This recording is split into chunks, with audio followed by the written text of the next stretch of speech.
Welcome to Prabavas kitchen. Friends, இன்றைக்கி ரொம்ப ஈஸியான மெத்தடில் ப்ளம் கேக் செய்ய போகிறோம். இன்றைக்கி நான் 2 ப்ளம் கேக் செஞ்சுருக்கேன். ரெண்டுக்கும் உள்ள டிஃப்ரென்ஸ் என்னன்றதை நான் கடைசியில் சொல்கிறேன். இந்த ப்ளம் கேக் செய்கிறதுக்கு ஃபஸ்ட்டு ட்ரை ஃப்ரூட்ஸ் எடுத்துக்கலாம். நான் கொஞ்சம் பாதாம், முந்திரி, பிஸ்தா, அதோட கருப்பு திராட்சையும் சாதா திராட்சையும் எடுத்திருக்கேன். இதோட கொஞ்சம் டூட்டி ஃப்ரூட்டியும் எடுத்திருக்கேன்.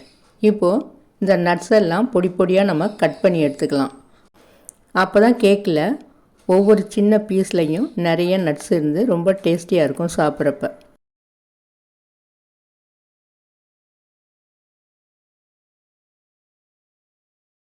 இப்போ கட் பண்ணதை ஒரு பவுலில் எடுத்து வச்சுட்டு இப்போ நாம் சுகரை கேரமலைஸ் பண்ணிக்கலாம். அதுக்கு ஒரு பேனை ஸ்டவ்வில் வச்சு 1/4 கப்பு அளவு சர்க்கரை எடுத்து இந்த மாதிரி பரவலாக போட்டுட்டு லோ ஃப்ளேம்லேயே விடாமல் கிளறி விடலாம். அந்த மாதிரி செய்கிறப்ப சர்க்கரை ஒரே மாதிரி கலர் மாதிரி மெல்ட் ஆக ஆரம்பிக்கும்.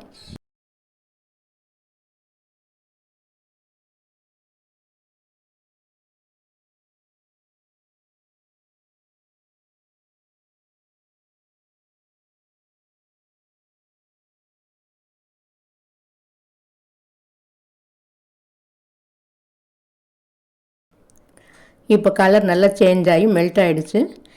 இந்த சமயத்தில் நான் இன்னொரு பக்கத்தில் தண்ணி சுட வச்சுருக்கிறேன். அதில் சூடான தண்ணி 1/4 கப் அளவு சேர்த்துட்டு இதை நல்லா கரைச்சி விட்டுக்கலாம்.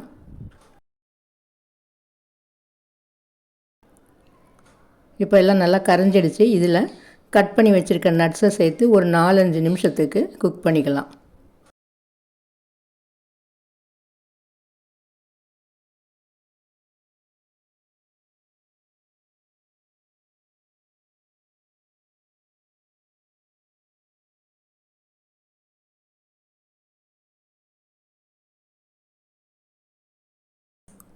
அடுத்து இப்போ 2 ஆரஞ்சு பழத்தை கட் பண்ணிவிட்டு அந்த ஜூஸையும் எடுத்து இதோட சேர்த்து 1 நிமிஷம் குக் பண்ணிக்கலாம்.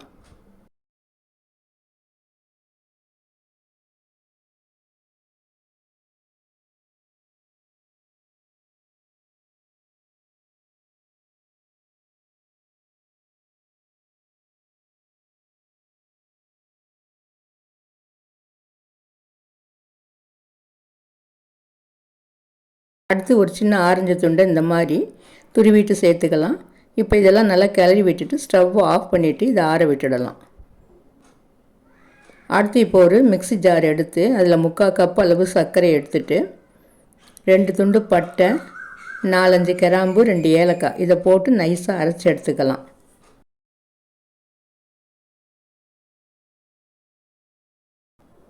இப்போ அரைச்சதை ஒரு பவுலில் சலிச்சு எடுத்துக்கலாம்.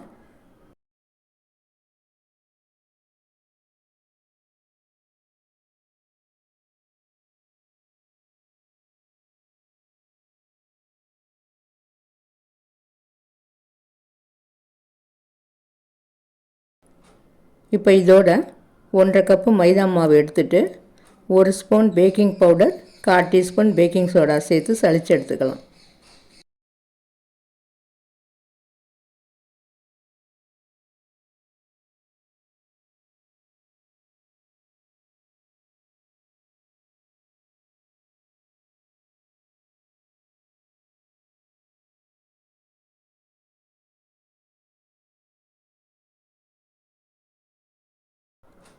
இப்போ உப்பு ஒரு பிஞ்சு சேர்த்துக்கலாம். உப்பு அதிகமாக சேர்க்கக்கூடாது, ஒரு பிஞ்சு தான் சேர்க்கணும்.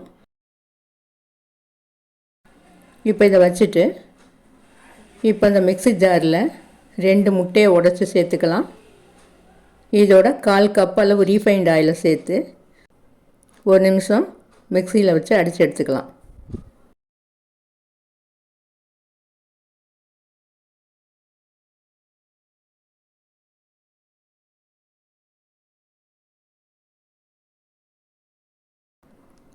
இப்போ அடித்தது அந்த மாவில் சேர்த்து கலந்து விட்டுக்கலாம்.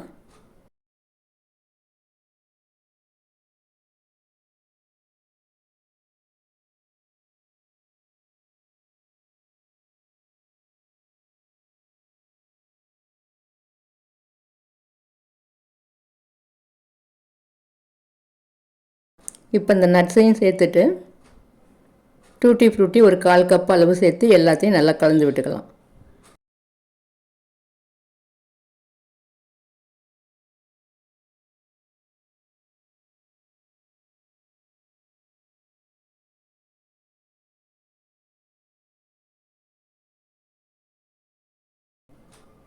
இப்போ நல்லா திக்காக இருக்கிறதுனால இந்த மிக்ஸி கப்பில் கொஞ்சமாக தண்ணி ஊற்றி கழுவி அதையும் சேர்த்துக்கலாம். இது பால்லாம் சேர்க்கணுன்னு அவசியம் இல்லை. கொஞ்சமாக மிக்ஸி கப்பில் தண்ணி ஊற்றி சேர்த்து இந்த மாதிரி கலந்து விட்டுக்கலாம்.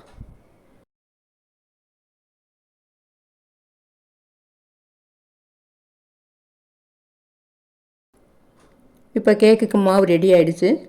இப்போ ஒரு டின் இந்த மாதிரி எடுத்து இதில் லேசாக நெய் தடவிட்டு பட்டர் பேப்பர் போட்டுக்கலாம். இப்போ இதை மாவை ஊற்றிக்கலாம்.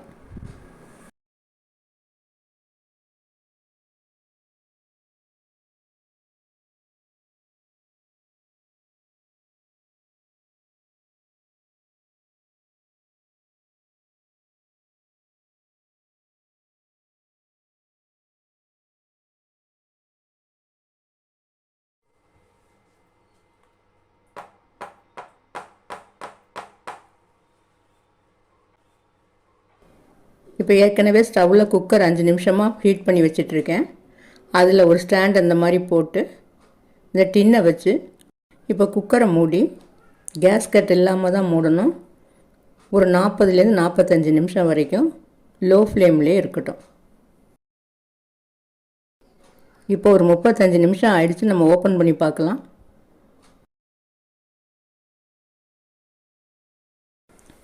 இப்போ ஒரு ஸ்டிக்கர் அல்லது பின்னை விட்டு பார்க்கலாம். பாருங்கள், மாவு ஒட்டுது. இன்னும் கேக் ரெடி ஆகலை. திரும்பவும் மூடி ஒரு 6-7 நிமிஷத்துக்கு லோ ஃப்ளேம்லேயே இருக்கட்டும். இப்போ ஓப்பன் பண்ணி பார்க்கலாம். இப்போ பின்னை வச்சு பார்க்கலாம். ஒட்டவே இல்லை. கேக் ரெடி ஆகிடுச்சு. இப்போ ஸ்டவ்வை ஆஃப் பண்ணிவிட்டு இந்த கேக்கை ஆற விட்டுடலாம்.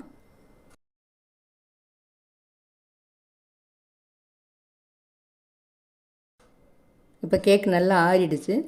இப்போ இதை அந்த பிளேட்டில் இப்படி கவுத்துக்கலாம்.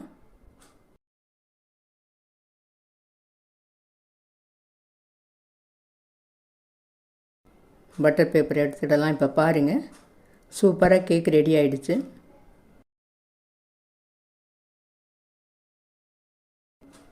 இப்போ இதை கட் பண்ணி காமிக்கிறேன் பாருங்கள்.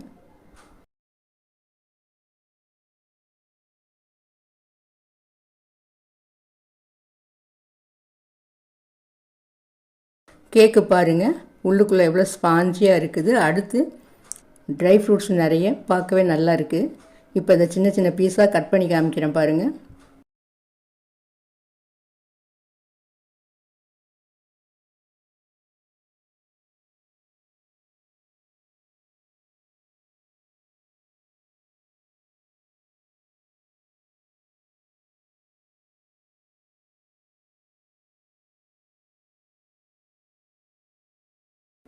ஒவ்வொரு பீஸ்லேயுமே நிறைய ட்ரை ஃப்ரூட்ஸ் இருக்குது. நம்ம கடையில் 500 ரூபா கொடுத்து வாங்கினா கூட இந்த அளவுக்கு நட்ஸ் எல்லாம் இருக்காது. இது கம்மியான காசில் நம்ம டேஸ்டியான ப்ளம் கேக்கு வீட்டிலே ஈஸியாக நம்ம ரெடி பண்ணலாம். இப்போ நான் இன்னொரு ப்ளம் கேக்கும் காமிக்கிறேன் பாருங்கள். அந்த டிஃப்ரென்ஸ் என்னன்னு சொல்கிறேன். இப்போ இந்த கேக்கை பாருங்கள், குக்கரில் வச்சு 20 நிமிஷம் ஆச்சு. இப்போது இதை டெக்கரேட் பண்ணுறதுக்காக மேலே ப்ளம் ட்ரை ஃப்ரூட்ஸ் எல்லாம் போடுறேன். இதை போட்டுட்டு திரும்பவும் மூடி திரும்பவும் ஒரு 20 நிமிஷத்துக்கு பேக் பண்ணிக்கலாம்.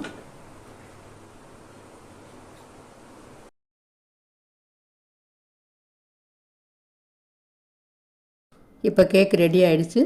இந்த கேக்கு பார்க்குறதுக்கு எவ்வளோ சூப்பராக இருக்குது பாருங்கள். மொதல் கேக்கில் டாப்பில் நான் ட்ரை ஃப்ரூட்ஸ் எதுவுமே போடலை. ஆனால் இதில் மேலே போட்டிருக்க அந்த ட்ரை ஃப்ரூட்ஸ் எல்லாம் 20 நிமிஷம் கழித்து போட்டிருக்கிறதுனால கேக்கு உள்ளே அழுந்தாமல், அதே சமயத்தில் கலரும் ரொம்ப டார்க்காக மாறாமல் பார்க்கவே ரொம்ப அழகாக இருக்குது.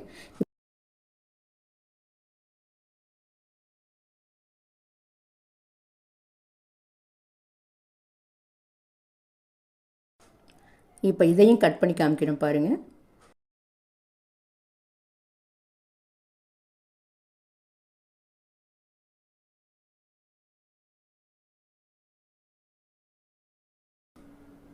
இதுவும் உள்ளுக்குள்ளே நல்ல ஸ்பாஞ்சாக இருந்தாலும் இதில் ட்ரை ஃப்ரூட்ஸ் உள்ளுக்குள்ளே நான் அதிகம் போடலை.